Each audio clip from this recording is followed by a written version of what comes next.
Bonjour à tous, on se retrouve pour un nouveau Texama Show. C'est le Texama Show 78, 78 si vous préférez, si je me souviens bien. Oui, il me semble que je me souviens bien. Il n'y a pas vraiment d'actualité de la semaine au niveau de la chaîne. Ah, quoique si. Les configs de la semaine vont reprendre. Enfin, config de la semaine. Ça s'appelle plus config de la semaine, ok. Ça va plutôt s'appeler le nom de la config en particulier avec le mois dans lequel ça a été fait. Comme ça, vous savez temporairement où vous en êtes et vous savez directement quel genre de config c'est. Genre, si je dis config gamer 800 à 1000 euros, novembre 2018, bah, vous savez exactement ce que c'est et tout ça. Évidemment, ça reste des configs que je fais personnellement, ça reste mon avis sur les pièces et tout ça, chacun peut avoir son propre avis. Il y a aussi des gens qui comprennent pas que, enfin, je donne la liste des pièces, vous commandez là où vous voulez, parce que j'ai quelqu'un qui m'a dit, tu pourrais commander là, c'est 200 euros moins cher. Je suis en mode, oui, tu peux le faire. Et je dis pas aux gens, commandez là. Non, je dis juste, voilà les pièces, commandez où vous voulez. Du coup, j'hésite même à utiliser, c'est un site qui s'appelle PC Part Picker. C'est un site où en gros vous pouvez faire des configs comme ça, sauf que c'est pas un site de vente. Genre, il lit vers d'autres sites de vente et tout ça pour voir les meilleurs prix. Le problème, c'est que PC Part Picker en France, il existe, mais il supporte pas tous les sites de vente qui existent en France. Du coup, j'ai peur que les gens se disent oh c'est pas intéressant à ce prix-là alors qu'ils pourraient l'avoir pour moins cher en fait. Donc c'est pour ça que je fournis toujours un lien facile pour commander parce que ben il y a des gens qui veulent pas s'embêter à aller refaire la config sur un autre site parce que des fois sur un autre site il y aura pas toutes les pièces exactement pareilles même si la plupart du temps elles sont toujours là. Donc je tenais à le préciser parce que ben, j'ai vu le commentaire et que ben, je me disais que oui peut-être que des gens n'ont pas compris. Oui, vous commandez là où vous voulez, vous faites ce que vous voulez avec cette config, vous changez la pièce que vous voulez. Ça reste mon avis personnel sur certains trucs, évidemment. Bon, commençons les news de la semaine. Je suis sur YouTube, pas pour parler de ma chaîne ou autre chose. C'est plus pour parler, si vous n'avez pas vu, il y a 3 grosses fonctionnalités qui ont été ajoutées à YouTube récemment. Vous avez d'abord la fonctionnalité de première diffusion. Je n'ai pas d'exemple ici parce que la plupart des gens ont arrêté de l'utiliser.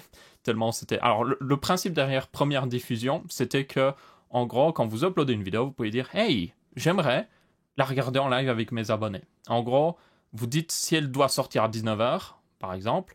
Quand elle sort à 19h, en gros, il y a une sorte de live qui se crée où les gens regardent la vidéo avec vous, il y a un chat en direct et tout. Personne ne peut genre avancer dans la vidéo ou autre chose, c'est vraiment genre c'est fixe. On regarde tous la vidéo et puis une fois que c'est terminé, la vidéo devient en ligne comme une vidéo normale. Le problème avec ça, premier problème, c'est que les youtubeurs qui l'ont utilisé se sont vus, euh, ont eu des gros problèmes de référencement de la vidéo, parce que littéralement YouTube référençait mal ces vidéos-là, parce qu'il y avait un problème juste avec l'algorithme derrière, ça n'envoyait pas sur les boîtes d'abonnement correctement, ça n'envoyait pas dans les vidéos recommandées correctement, et du coup, les gens qui l'ont utilisé, il y en a certains, ils ont vraiment perdu énormément de vues sans aucune raison, voilà, bim. Du coup, vous vous doutez bien que quand vous voyez ça, ça donne pas envie de l'utiliser, surtout s'il y a d'autres youtubeurs qui commencent à prévenir de ça. Un autre problème aussi que je vois, c'est que les gens n'aiment pas trop. Enfin, des gens sont déjà spammés de vidéos, vous voyez.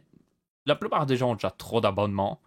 Même moi qui suis assez genre conservateur, qui va vraiment genre. Je vais de temps en temps revoir mes abonnements. Je suis en mode, ok, je suis plus trop lui, des abonnés. Je refais vraiment mes abonnements une fois de temps en temps pour être propre, quoi. Même moi, je trouve que j'en ai trop. Après, il y a des fois, j'aime bien suivre une chaîne pour un certain type de vidéo, donc évidemment, je regarde pas toutes les vidéos de la chaîne. Mais du coup, les gens ont trop d'abonnements et c'est un truc encore en plus parce que ça envoie une notification, enfin, quand ça l'envoie, ça envoie une notification pour dire que il va avoir une vidéo en première diffusion, genre à 19h. Et ensuite, il y a une notification quand ça va commencer. C'est pas encore commencé, quand ça va commencer. Et ensuite, il me semble qu'il y a aussi peut-être une notification quand la vidéo est vraiment en ligne, où il y avait une connerie comme ça aussi. Du coup, les gens reçoivent de multiples notifications. En plus, ils reçoivent une notification pour un contenu qu'ils peuvent même pas regarder tout de suite, parce que ça leur dit hey, vous pouvez le regarder dans X temps. Donc, ouais, les gens n'aimaient vraiment pas. Je peux comprendre complètement. Je pense que le fait d'annoncer des trucs à l'avance, c'est surtout utile pour les lives, mais pour des vidéos, ça devient juste. Il y a déjà, il y a déjà même dans le truc de YouTube, vous voyez, j'ai l'onglet communauté ici. Je peux aller dans l'onglet communauté. Bon, là, je suis pas connecté sur la bonne chaîne, mais je peux être en mode, hey, la dernière fois que j'ai posté, c'est là 9 mois. Je peux être en mode, hey, voilà, une nouvelle vidéo importante sera à 19h. Et ça s'affiche, surtout sur mobile, en réalité sur PC fixe c'est mal affiché, mais ça s'affiche quelque part et les gens peuvent le voir. Ou alors je peux utiliser Twitter, je peux utiliser Facebook, je peux utiliser Instagram et tout ça pour prévenir les gens et ça marche très bien. Donc je pense que ça c'est déjà l'une des grosses aussi raisons que ça a floppé, parce que ça spammait les gens ne comprenaient pas trop pourquoi ils pouvaient pas regarder la vidéo, et ça foutait en l'air les vidéos pour les youtubeurs, donc juste voilà, flop total. Et je suis pratiquement sûr que rien qu'à cause du mauvais lancement, ils ont beau l'améliorer, ce sera très peu utilisé par les gens. Même pour des vidéos, imaginez, vous faites une vidéo hyper importante, vous dites on va la regarder tous ensemble, programmer tel jour et tout ça. Si vous êtes le youtubeur qui programme ça et que vous avez vu une vidéo d'un autre youtubeur qui a dit ne le fais pas parce que ça bug, vous n'avez pas envie de le faire, donc personne ne va le faire, basiquement. Ah, ok, bon bref. Dans tous les cas, ça c'était la première fonctionnalité. La deuxième fonctionnalité, c'est qu'il y a un nouveau mode full screen qui marche. Ça va, il est pas trop dégueu. On va mettre une de mes vidéos par exemple. Alors, juste un peu biaisé, mais c'est pas grave. Donc vous pouvez voir que si je vais dans la vidéo, donc c'est le mode full screen normal, je peux accéder aux paramètres, tout ça. Mais si je scroll vers le bas, je peux aller accéder aux commentaires et tout ça. Donc ils ont fait un mode full screen en gros où vous pouvez quand même voir les infos de la vidéo, les commentaires et tout ça, sans devoir quitter le mode full screen, ce qui est plutôt pas mal. Le seul problème que j'ai personnellement avec ça, c'est que avant on pouvait cliquer sur le nom d'une vidéo pour quitter le mode full screen. On peut toujours double-cliquer dessus, mais le problème c'est quand vous arrivez à la fin de la vidéo, vous avez souvent les recommandations à la fin de la vidéo en mode hey, regardez ces autres vidéos et tout ça. Le problème c'est que vous pouvez pas double-cliquer parce qu'il y a les recommandations qui passent devant. Le bouton évidemment ici marche toujours, mais moi c'était juste des petits trucs qui m'embêtaient. Sinon ça marche plutôt bien. Par contre évidemment, bah, si vous quittez, genre si je slide ici, que je retourne même ici, vous voyez, oh, ça n'a rien fait. Bon là je suis déjà en mode full screen techniquement avec mon navigateur pour vous montrer tout ça, donc quand vous n'êtes pas en mode full screen navigateur, ça, vous quittez le mode full screen du coup si vous quittez cette page là. Donc c'est, on peut pas vraiment utiliser 100% YouTube en mode full screen, à part si évidemment vous pouvez toujours utiliser le mode full screen de votre navigateur, hein. Peu de gens le savent, mais si vous faites F11 sur PC, ça met n'importe quel à peu près navigateur en mode full screen et ça marche tout aussi bien et ça se complète bien avec ce nouveau mode full screen. La dernière fonctionnalité, c'est quelque chose que je ne peux vraiment pas montrer en plus, c'est parce que ça n'existe pas sur PC techniquement, et c'est tout simplement les stories. Oui, les stories, ça c'est ma boîte d'abonnement. Oh oui, il y a un lancement spécifique, j'en parlerai après. Ça n'existe tout simplement pas sur PC, c'est tout simplement des stories sur mobile. Oui, donc c'est comme Instagram. Vous avez des trucs très similaires. Genre vraiment, ça ressemble, on croirait genre qu'ils ont copié certains trucs. Mais ils l'ont fait techniquement, selon moi, moins bien. Parce que premièrement, YouTube n'est pas vraiment fait pour ça. Deuxièmement, ils ne le mettent pas partout. Ils ne le mettent pas sur PC fixe, comme je dis. Ils ne le mettent pas sur TV. Ils ne mettent pas... En gros, c'est juste sur mobile. Et les mobiles, c'est 60% des gens qui utilisent mobile. Alors, vous allez me dire, oh, bah, c'est la majorité quand même. Ouais, mais c'est pas tout le monde. Donc, le truc, c'est que littéralement, ils disent aux youtubeurs, ouais, si tu fais une story, 40% des gens ne la verront pas. Et encore, c'est peut-être même plus parce que le problème, c'est que l'interface YouTube n'est pas prévue pour ces stories. Parce que vous devez aller sur la page principale pour les voir et tout ça. Et si vous allez dans la page d'abonnement, vous ne les verrez même pas là, en fait. Donc c'est un peu bancal et je comprends pas trop pourquoi ils se sont amusés à faire ça, honnêtement. Enfin, je comprends parce qu'ils essaient de se mettre aussi dans ça, mais je suis en mode, c'est trop tard. C'est juste, ils auraient dû sortir ça si vous voulez le sortir voilà 1 an, même plus d'1 an. Donc c'est juste trop tard. C'est pas forcément dispo pour tout le monde, c'est pas forcément très bien fait. Donc je comprends personnellement pas trop l'intérêt. Autant juste poster une vidéo, quoi. Enfin, surtout que c'est des stories qui sont limitées à des vidéos parce que c'est YouTube. YouTube fait des vidéos, donc c'est des stories vidéo. Donc à ce moment-là, ben, juste poste une vidéo. Je veux dire, ou si tu dois juste passer un petit message, ben, utilise l'onglet communauté. Ça se voit sur PC aussi. Ou juste utilise Twitter, autre chose. Bien que je vois l'intérêt pour les gens qui auraient que YouTube, mais encore une fois, l'onglet communauté fait très bien le travail. Donc je suis un peu en mode, mais parfois, pour certains youtubeurs, c'est une nouvelle manière de monétiser certains contenus sur YouTube. Parce que les stories Instagram sont très populaires pour ça. Donc imaginez, celles de YouTube vont être tout autant populaires. Donc ouais, ma foi, peut-être que moi aussi j'aurai des contrats pour la chaîne principale là-dessus. Je ne dénie pas le fait. Et aussi pour utiliser les stories faites sur mobile. Donc voilà, vous devez d'ailleurs aller dans le truc créer, vous voyez ici, et vous avez un troisième bouton qui est créer une story. Après, c'est pas disponible pour tout le monde, il faut avoir un certain nombre d'abonnés si je me souviens bien, donc voilà. Ensuite, prochaine news, ça c'était les news du coup YouTube. Huawei qui a annoncé un nouveau téléphone avec, et il y a aussi une autre marque, je sais plus le nom de la marque, mais qui a annoncé un nouveau téléphone avec quelque chose que ça va vous faire penser directement à une autre chose que je vous montrais récemment.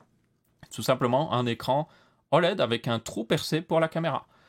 Donc bon, c'est sûr et certain l'écran OLED qu'il y a là-dedans, c'est un écran Samsung. Beaucoup de gens ne savent pas, mais Samsung et LG sont les deux principaux constructeurs d'écrans OLED pour mobile, et même pour TV en réalité. Donc dès que c'est un écran OLED, c'est forcément Samsung ou forcément LG. Et là, c'est une technologie Samsung. Le fait de percer un écran, c'est une nouvelle technologie qu'ils ont perfectionnée et qui commence déjà à fabriquer des écrans, visiblement, vu que vous en avez un là. Et ce serait visiblement ce qui serait utilisé pour le Galaxy S10, même s'il y a toujours la possibilité de... Bon, la plupart des rumeurs tendent vers ça, vers cette technologie-là, mais on ne sait jamais que Samsung aurait une surprise ou autre chose qui, d'un coup, gardait un truc en arrière-plan au niveau de la technologie, du fait qu'ils peuvent planquer une caméra sous l'écran. On ne sait jamais, mais bon, c'est visiblement ce qui est le plus probable, surtout quand on le voit sortir dans un téléphone comme ça. Donc, c'est intéressant, c'est perturbant un petit peu. Je pense que c'est beaucoup moins perturbant, évidemment, quand vous êtes dans une interface. Vous voyez là, il est dans une interface, ben, ça fait juste genre... Ça pourrait être au final juste un logo ou autre chose, c'est pas très dérangeant. Par contre, pourrait être un peu dérangeant dans les vidéos. Après, j'ai moins... Le problème avec les notches, c'est que bien souvent, elles sont là où il y a mon pointeur du souris. Et c'est un endroit qui est souvent utilisé en vidéo. Genre, vous voyez souvent quelque chose en vidéo là. Alors que les coins en vidéo, les quatre coins, en général, il n'y a pas trop de trucs dedans, dans les quatre coins, je trouve. La plupart des vidéos que je regarde, en tout cas, moi, l'action est centrée sur deux axes et au centre, bien souvent. Donc, ça me dérange moins. Est-ce que c'est une solution parfaite? Non, encore une fois, c'est du bricolage parce qu'on n'a pas la technologie qu'il faut, mais je trouve ça déjà beaucoup mieux qu'une notch, même si techniquement c'est une notch, en fait, quand on y pense. C'est juste que l'écran est coupé, genre, il y a un trou dans l'écran à un endroit, mais bon, c'est pas grave. Donc ouais, plutôt intéressant, donc on verra certainement ça dans le Galaxy S10. Ensuite, petite news niveau hardware, Nvidia a teasé avec des influenceurs l'arrivée d'une RTX Titan. Alors, je vais paraître un peu salty ici, mais what the fuck? What? Le truc, c'est que quand ils ont sorti la 2080 Ti directement, il y a même Jace Toussaint l'a dit. Bon, évidemment, il travaille pas chez Nvidia, donc il pourrait pas savoir, mais même lui, il a dit, ben, visiblement, la Titan est morte. Nvidia sort directement l'équivalent d'une Titan au nom d'une 2080 Ti directement, quoi. Avec le même prix et tout, quoi. Et du coup, ben, l'un des arguments qu'il avait, lui, c'est que au final, le prix est aussi haut parce que techniquement, c'est une Titan, juste qu'elle a directement le bon nom. Sauf que ici, ben, visiblement, c'est pas le cas parce qu'ils vont sortir une Titan. Du coup, ben, vous devez bien vous douter, si la 2080 Ti coûte 1200 €, celle-là va être à mon avis à 1500, 1800 € facile. Donc ça augmente encore le prix. Bon, il y avait une autre Titan qui avait déjà coûté aussi cher hein, par le passé, mais elle était assez différente, donc c'est pas forcément représentatif. Là, on parle d'une véritable Titan, genre.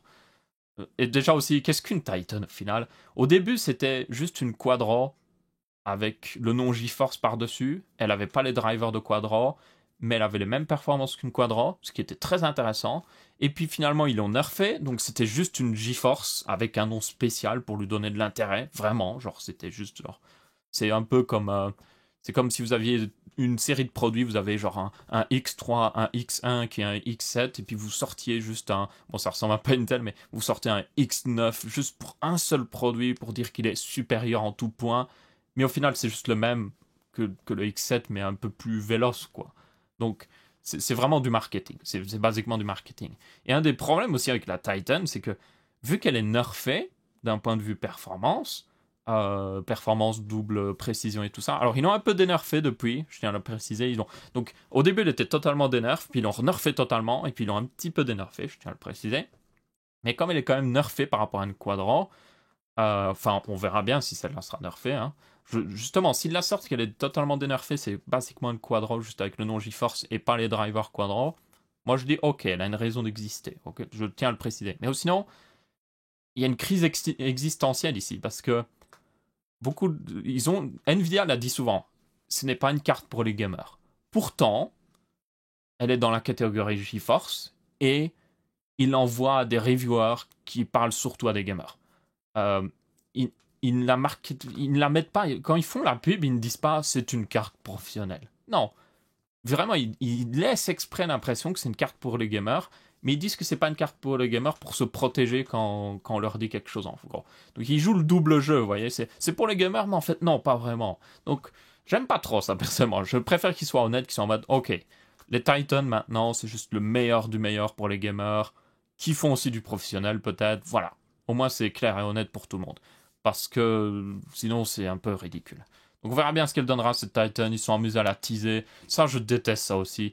Et AMD le fait aussi, vous voyez, genre avant la sortie d'un produit, il faut un embargo. Pour un embargo, c'est quand vous pouvez commencer à sortir des informations sur un produit. Ils font d'abord un embargo pour juste l'unboxing, donc vous pouvez juste l'unboxer. Et puis ils font un embargo pour les reviews.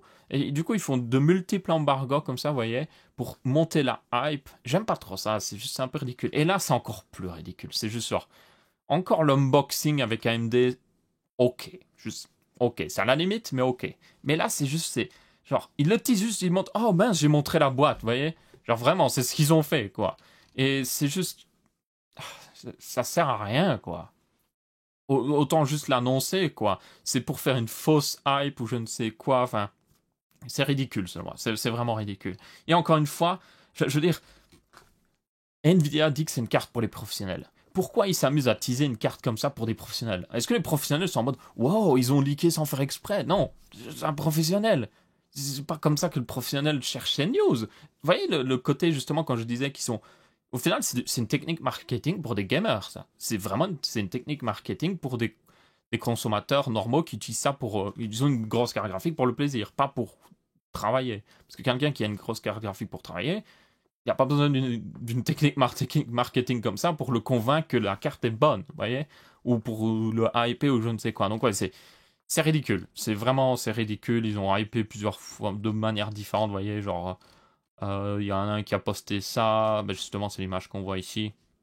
Tout ça, c'est ridicule. Donc ouais, on verra bien ce qu'elle donnera cette carte. Elle sera certainement très performante. Ça, il n'y a même pas à douter. On se demande aussi qu'est-ce qu'elle aura comme mémoire du coup. Est-ce qu'elle utilisera de la JBM ou de la GDDR? Il semble indiquer qu'elle utiliserait de la GDDR. Elle aurait possiblement 4608 coups d'accord. Donc ce serait le full GPU qu'il y a dans la 2080 Ti. Parce que le GPU qu'il y a dans la 2080 Ti, c'est pas le full GPU. Il y a quelques trucs. Bah tiens, un exemple, c'est que vous avez déjà vu peut-être justement une 2080 Ti à nu, genre sans le refroidissement. Il manque une puce mémoire dessus. Donc vous pourriez vous dire, hey, pourquoi il manque une puce mémoire? Parce que c'est pas la full carte. Donc là, visiblement, ce serait le full GPU qu'il y a dans une 2080 Ti. À voir ce que ça donne. À voir si elle permet d'avoir du 60 FPS en 1080p sur Battlefield en 2018. Ce serait génial, avec évidemment le RTX, mais bon, ça fait un peu ridicule. Dans tous les cas, moi personnellement, je vous dis, si elle est encore bridée, je vous indiquerai si elle est bridée niveau performance pour les professionnels. Si elle est bridée pour les performances, n'achetez pas. C'est stupide. C'est stupide. Prochaine news, c'est au niveau CPU. Je profite pour rassembler tous ces trucs parce qu'il y a eu plusieurs rumeurs au niveau CPU qui sont encore loin. Donc c'est vraiment rumeur. Vous voyez, contrairement à la Titan ou même au niveau des Samsung Galaxy S10, là c'est assez lointain. Du coup, c'est juste genre, hey, peut-être que voilà.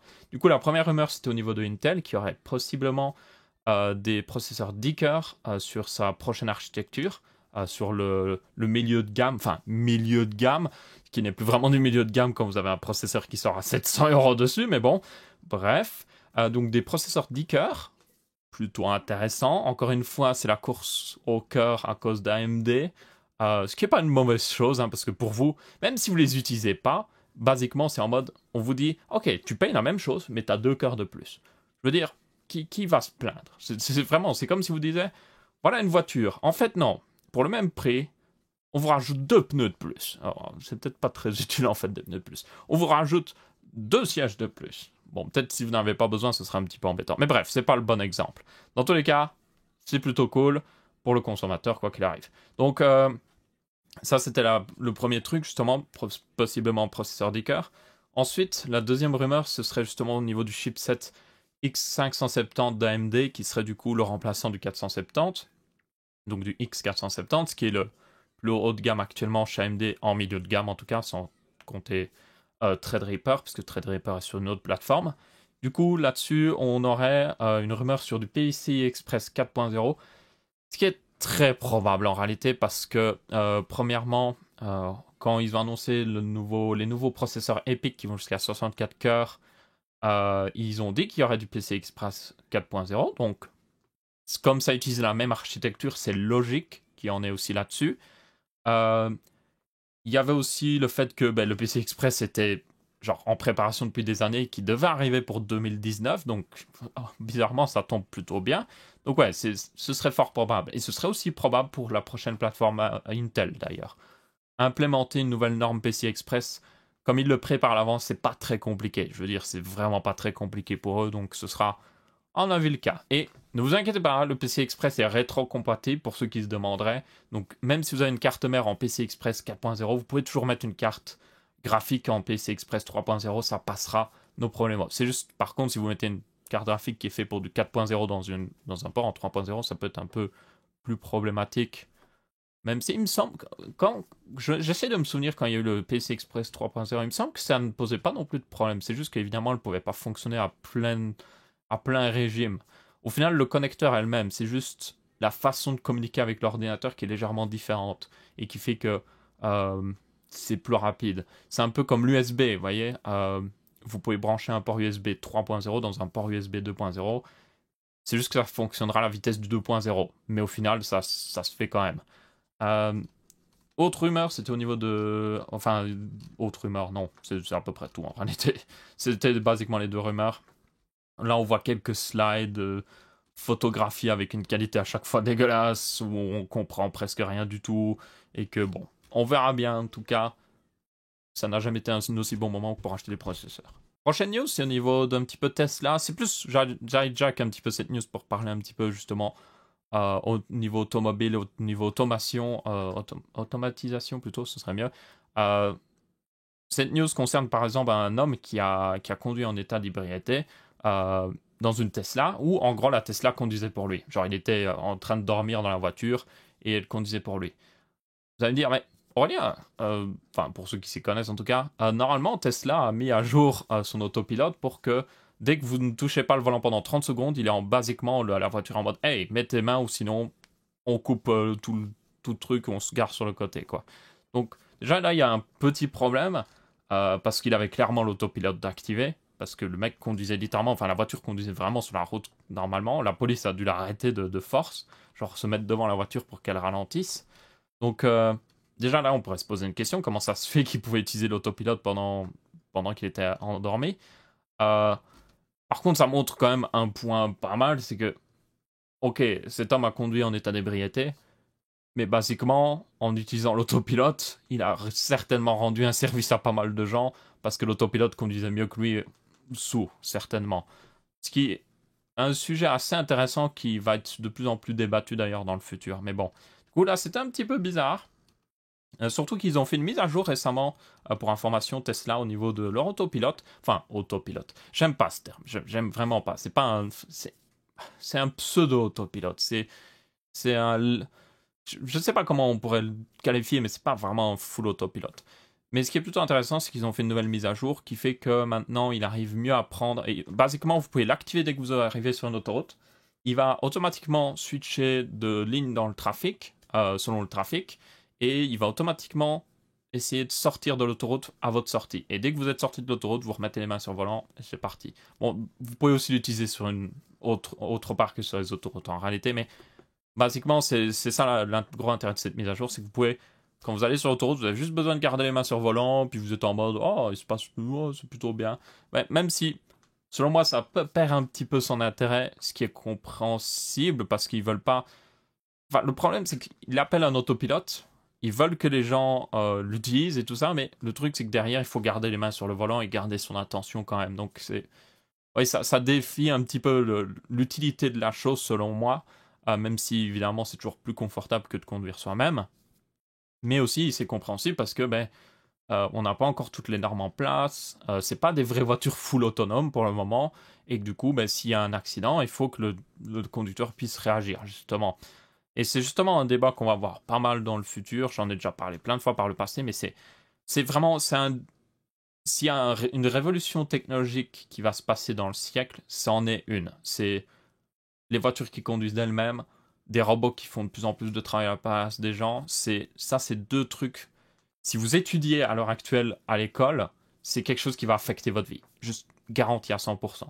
Surtout si vous travaillez à étudier pour travailler dans un travail qui aurait justement ce problème-là. Par exemple, si vous étudiez pour faire un travail qui peut être facilement automatisé, ça pourrait poser des problèmes. Mais bon, ça c'est un autre débat pour une autre fois. Ce que je voulais surtout lancer comme sujet pour vous, ben, c'est le fait que euh, qu'est-ce que vous en pensez? Quelles normes devraient être mises en place? Par exemple, un des débats qu'il y a souvent, c'est si on met en place des voitures full autonomes, déjà, évidemment, elles seraient testées.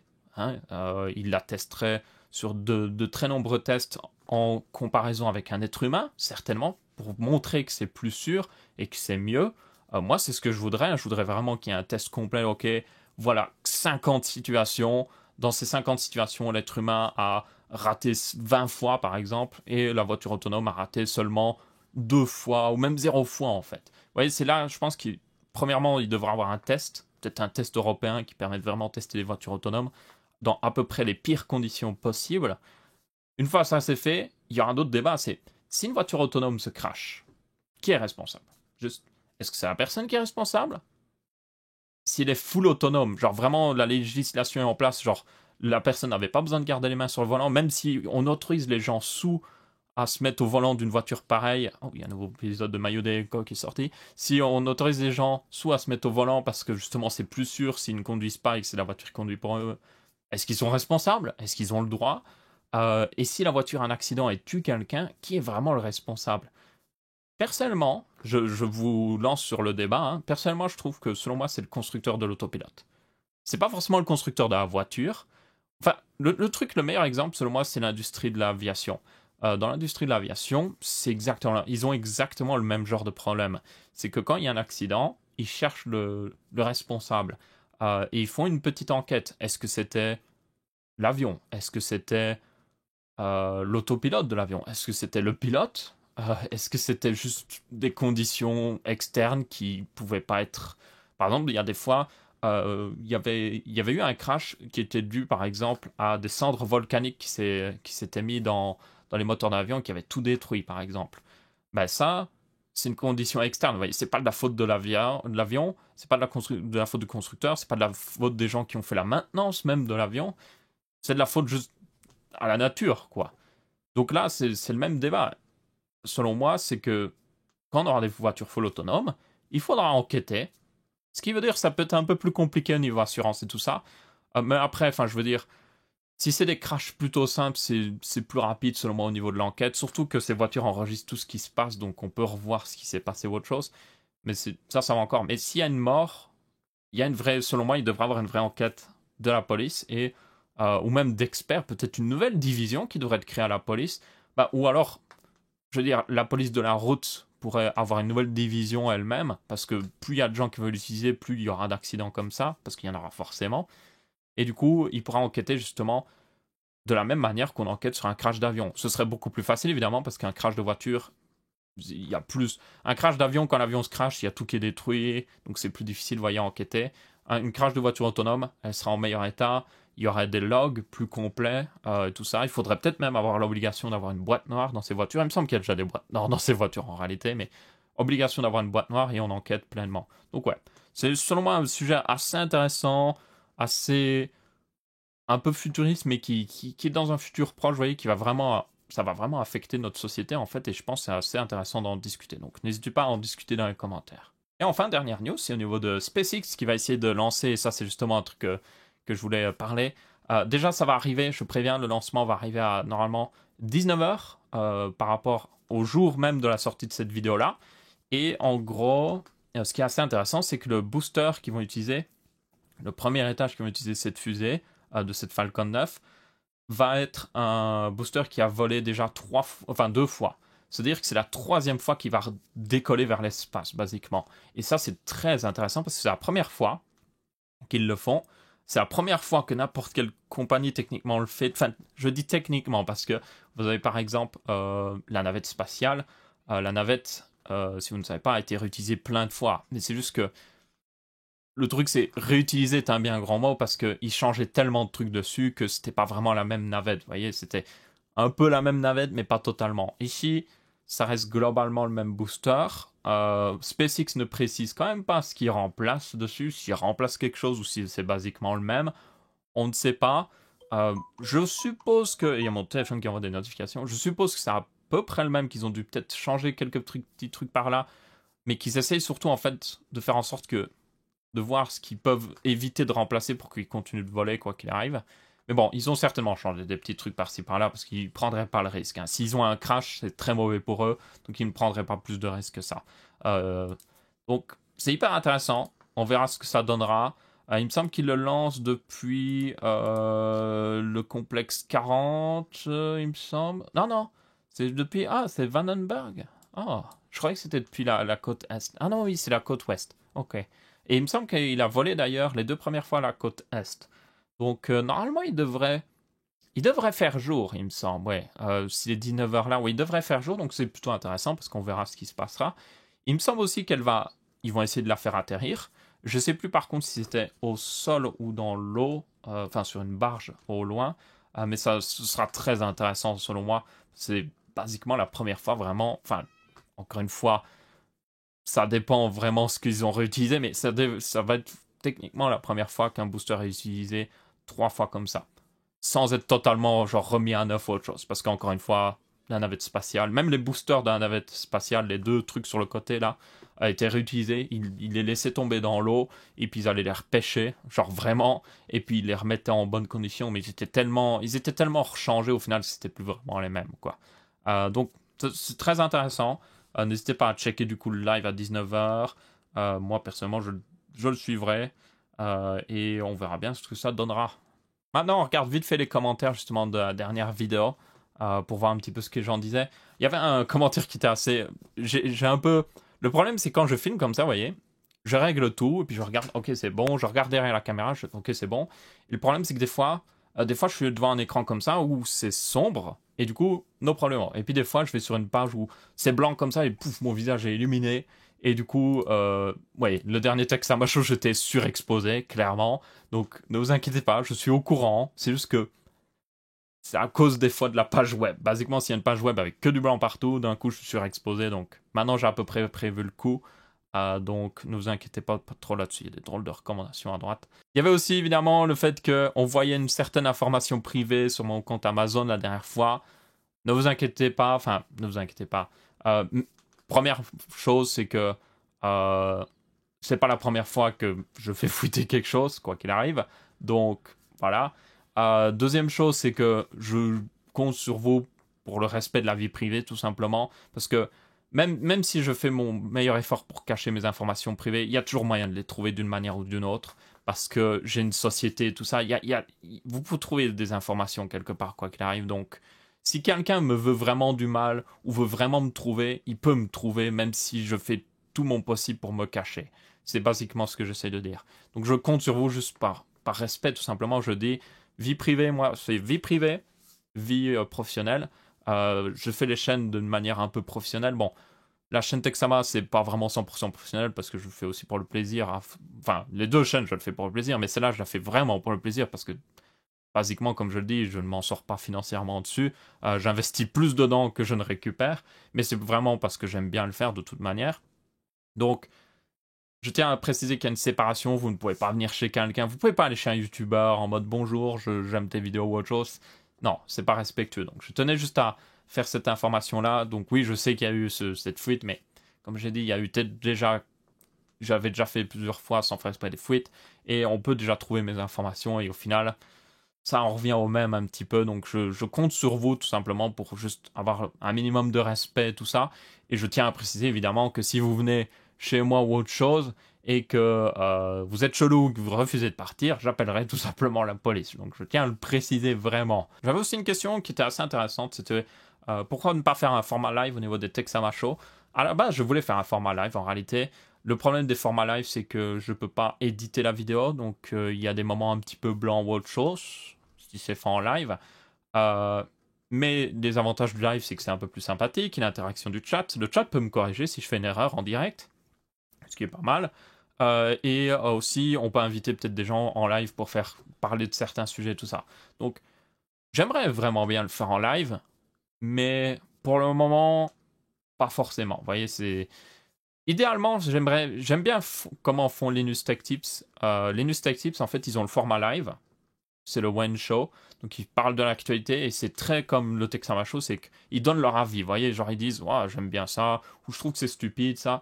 Et moi aussi, c'est ce que je veux faire. Je veux donner mon avis dans les Texama Show. C'est pas juste l'actualité, c'est l'actualité plus mon avis. Vous voyez, évidemment, c'est pas pour tout le monde, hein, mais il y a mon avis. Et si vous n'aimez pas, ben, allez sur une autre chaîne. Par contre, ils ont à côté aussi une chaîne qui s'appelle TechLinked, qui est une chaîne où ils résument l'actualité. Donc là, il n'y a pas trop d'avis. Bon, il y a semi-avis de temps en temps, mais basiquement, c'est l'actualité, l'actualité. Et c'est très rapide comme format de vidéo. Et ils le font plusieurs fois par semaine et ils donnent l'actualité très rapidement. Ça, c'est pas trop mal. Je ne sais pas si je le ferai comme ça personnellement sur ma chaîne. Moi, ce que je verrais plutôt, c'est des fois, je devrais faire une vidéo sur une actualité assez importante, de manière très dynamique sur la chaîne. Par exemple, les nouveaux processeurs d'AMD sortent, et ben je fais une vidéo ce jour-là pour en parler, vous voyez, parce que c'est une news assez importante, au lieu d'attendre le Texama Show qui va aussi bien sortir dans 5 jours pour en parler. Donc c'est basiquement ce que j'aimerais faire, moi. Donc on verra bien. Et donc voilà, il y avait aussi évidemment plein d'autres commentaires, mais c'est les commentaires que j'ai un peu sélectionnés pour cette vidéo.